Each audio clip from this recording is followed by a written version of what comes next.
Where were you yesterday? I told you my mom is moving in. I was at the new house. Good job on the move. Huh? What do you mean, new house? Just as it sounds. A new residence. Why are you talking nonsense? Oh? Didn't catch that? Let me break it down. I'm divorcing you. Huh? Why? Because I hate scum like you and your nasty mom. I'm Myra. I left my job when I married Barton, who's 3 years younger, and for some time I concentrated on being a homemaker. In the early days of our marriage, my husband treated me well. Although I was happy to marry him, I never got along with my mother-in-law, Louisa. She comes from wealth, and I come from a different background. My father passed away when I was young, and my mother raised me alone. Louisa doesn't seem to like my family background, so she doesn't have a high opinion of me or my mom. I won't let anyone speak ill of you, Myra, or your mom because of me. My husband assured me of that. Whenever my mother-in-law tried to say something, he'd interrupt, saying, It's none of your business, Mom. He'd cut her off multiple times to reassure me. I used to picture myself happily spending time protected by my kind husband, but lately, I've been concerned about my mom's health. When I visited my parents' place recently, it seemed like my mom wasn't doing well. I really want to be there for her. So, in between chores, I studied caregiving, thinking it might be useful in the future. To gain practical experience for when my mom might need care, I asked my husband if it would be okay for me to work as a caregiver. Okay, but make sure to take care of the house. Of course, I'll manage both properly. With his approval, I started working as a caregiver. After 3 years of juggling housework and work, I was pregnant with my first child. When I shared the news, both my husband and mother-in-law were overjoyed. However, they expressed reservations about me continuing to work as a caregiver. Still, I managed to persuade them somehow. I initially started this job to help my mother, and quitting would go against my intentions.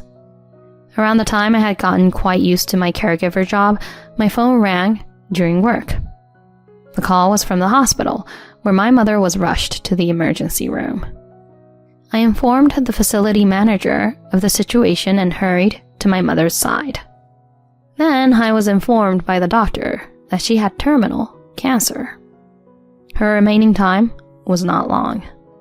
She was recommended to the palliative care ward. After a brief conversation with my mother, I went back home to consult with my husband.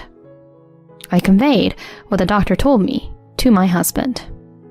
However, it was a bit awkward to discuss, mainly because my mother-in-law happened to be there today.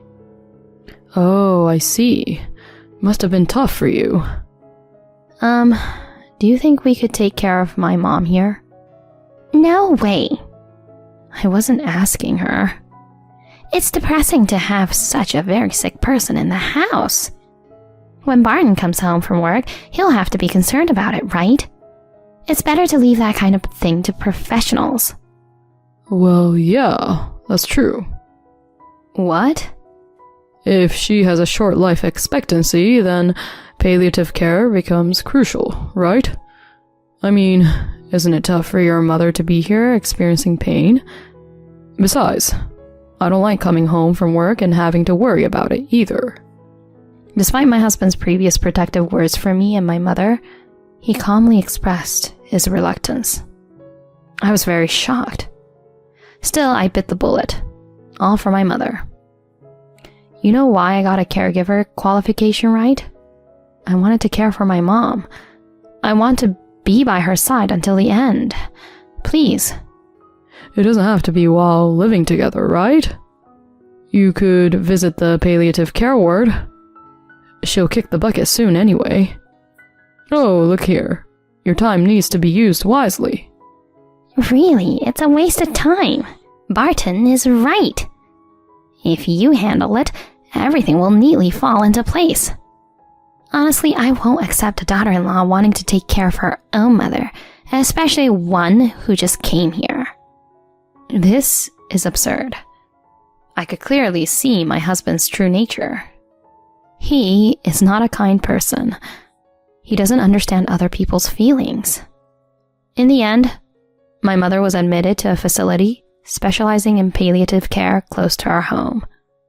I frequently took time out of my work schedule to check on my mother. However, my mother-in-law, who dislikes my mother, and even my husband, never visit her.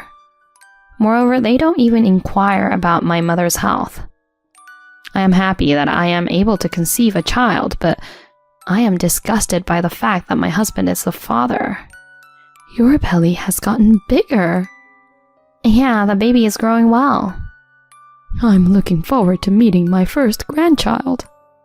My mother doesn't talk about my husband, who never shows his face. Even so, she doesn't speak ill of him.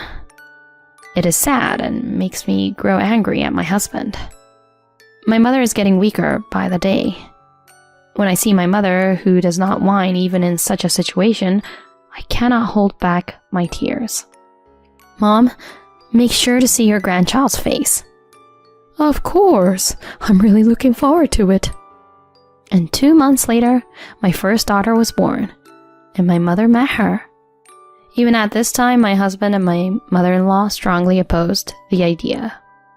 They believed that taking a newborn to a breeding ground for pathogens was completely out of the question. The hospital said we couldn't meet directly, but if it's through the glass, there's no problem. So I'll take her. There's no need to go through all that trouble.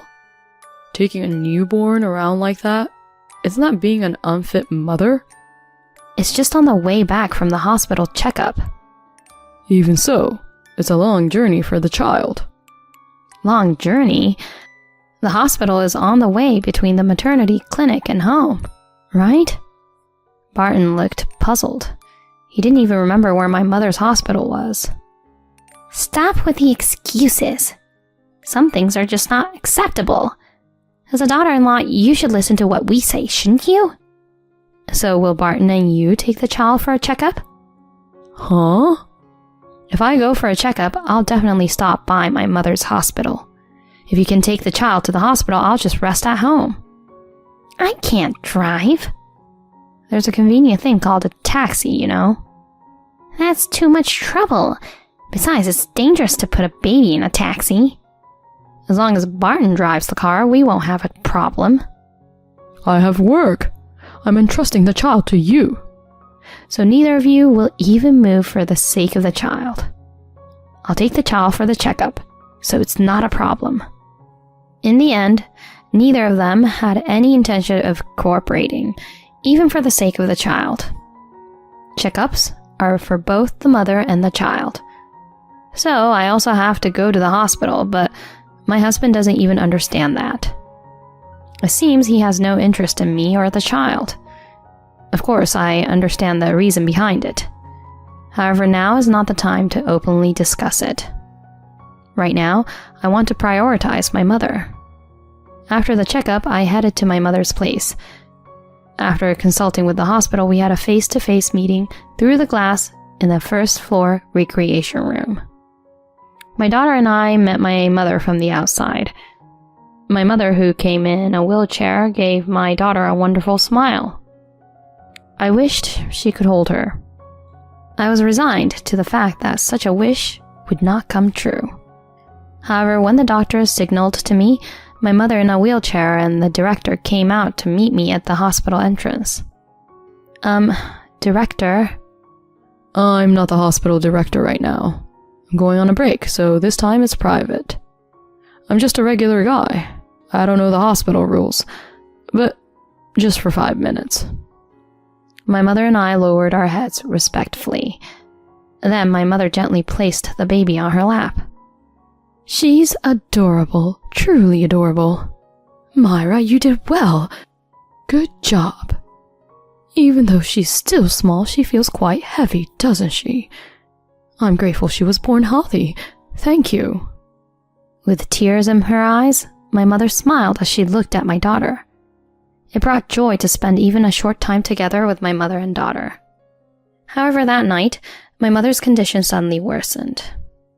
I instantly understood that the vibration of my phone around 2 a.m. was a warning that my mother was in a critical condition.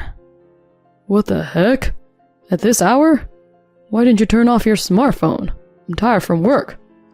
There's no way I would turn off my phone under these circumstances. My husband was someone who couldn't even show that consideration. Mom's condition suddenly worsened. I'm going to the hospital. At this hour? What about my breakfast tomorrow? Skipping one meal won't lead to starvation. I desperately suppressed the urge to raise my voice. I didn't want to wake my sleeping daughter. When we arrived at the hospital, my aunt Adeline and her family were already there. Oh, Myra, hold your mom's hand.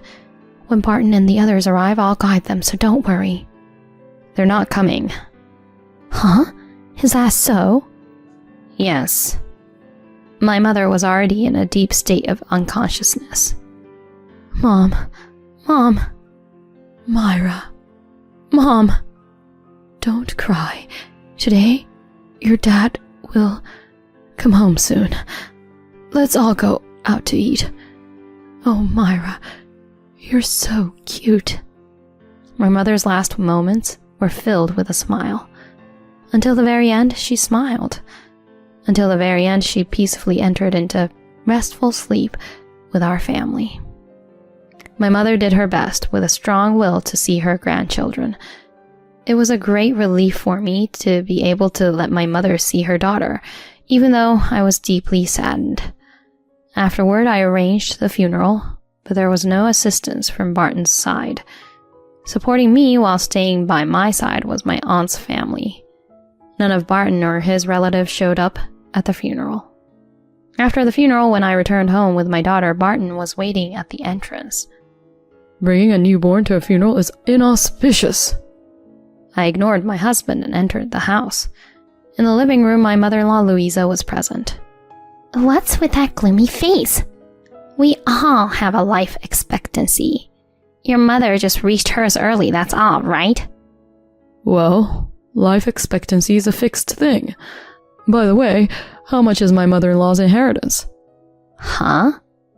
There's no way there's anything. Before going to the hospital, she was living in a rental, right? I can't believe she left nothing for her child. I want to leave this house immediately.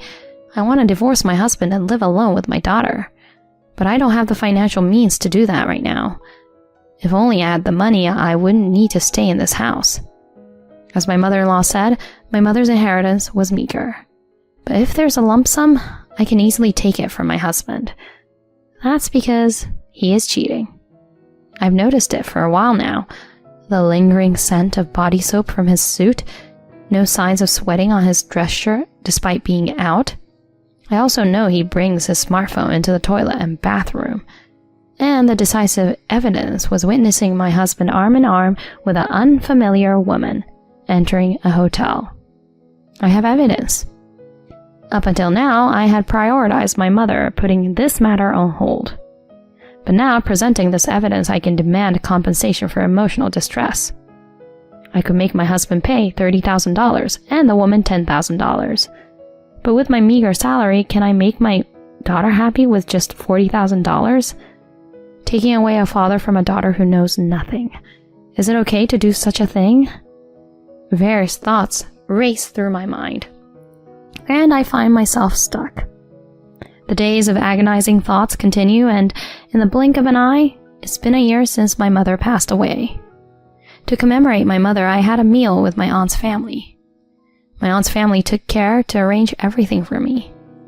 They are truly close-knit. The love I once had for my husband, who doesn't care about me at all, is already gone. Myra, have you returned to work? Yeah, 6 months ago. You know I have to work. How much is your salary? Around $3,000, I guess. Hey Myra, is everything okay with Barton? Things aren't going well with Barton, are they? Yes, but I need the money to raise this child. That's it? What? If you didn't have to worry about money, would you want to leave that house right away? How about it? Since our daughter was born, my husband hasn't shown any interest in her. On the contrary, he keeps saying, I hope the next one is a boy. I handle everything at home and take care of our daughter. Even my mother-in-law keeps nagging about wanting a grandson. If I had the money, I would want a divorce. I remembered thinking that a year ago. Yeah, I want to get out of that place. I want a divorce. I want to live with my daughter. I see. Thank you for sharing. Leave it to me. And 3 months later, with the prospect of divorce, all that remained was to confront my husband. However, an unexpected turn of events unfolded. Mom collapsed. Pancreatic cancer. What should I do? She doesn't have much time left. Yeah. I want to fulfill my mom's last wish. She wants to spend her final moments in this house by my side. I see. She'll be moving in this weekend, so please, cooperate. As I showed a smile, my husband, with tears in his eyes, said, Thank you. Then I left home for the weekend without seeing the move. I turned off the phone that hasn't stopped ringing all afternoon because it interferes with my daughter's sleep. The next day, I left my daughter at daycare and went to work. My husband was waiting for me with an angry look on his face. Why didn't you answer the phone? Where were you yesterday? I told you my mom is moving in. I turned off the phone because it would wake up our daughter. I was at the new house. Good job on the move. Huh? What do you mean, new house? Just as it sounds, a new residence. Why are you talking nonsense? Oh, didn't get it? Let me break it down. I'm divorcing you. Huh? Why? Because I hate scum like you and your nasty mom. What's with living together? What's with fulfilling the last wish? You make it happen. Don't drag me into your crap. What did you say when my mom passed away? She'll die soon anyway, so it's a waste of time, you said, right? I'll return those exact words. Your mom will die soon anyway. You should both drop dead together. I didn't say it like that. I'm sorry, Mom. I spoke foul words to someone who doesn't have much time left to live. But please forgive me just this once. I want to let out what I've been holding back in front of my daughter. I'm not ready to say it yet, but whatever. You're cheating on me, aren't you? Huh? It's probably true, right? Because I work in caregiving. You thought I'd take care of your mom while you enjoy lovey-dovey time with your mistress? Are you stupid? I'll demand full alimony. So please disappear and stop bothering me. My husband stood there dumbfounded. Afterward, the divorce with my husband was successfully finalized. I managed to secure both shared assets and alimony, all thanks to the help of my aunt. It was my aunt who also gathered additional evidence of the affair. She also covered the investigation expenses. That's not all. My aunt offered me a room in one of her own investment apartments. The location is very convenient and it's a property that I would normally be able to afford. She let me have the apartment with just the maintenance fee. I am truly filled with gratitude. Despite already being divorced, my ex-husband frequently contacts me, complaining about his miserable situation without me asking about it. I can't stand my mother being so selfish. She's going to run away. She said she would get married. Maybe we need professional help. You should rely on the hospital. No, it takes a long time and I don't know if it'll work. Besides, $5,000 a month is tough. Oh, you spent it all on your affair. Took child support and shared property from me. Thank goodness, I got a lump sum for the child support. You squandered so much money. Mara, if you look after everything, I'll pay. How about $50 a day? Seriously, I'm glad we got divorced. I hung up the phone just like that, and I blocked all of his contact information. My ex-husband is worn out from being abandoned by his affair partner and exhausted by his selfish mother. His mother, frustrated by her inability to move as she wishes, is increasingly irritated by her inadequate son. Just knowing that was enough to lighten my heart. Let's move forward without looking back at the past. In the not-so-distant future, I plan to raise my daughter without relying on my aunt. For that, I need to work hard at both my job and parenting. I will cherish and raise my daughter just as my mother did for me. I'm sure everything will be fine, because my mother is watching over us.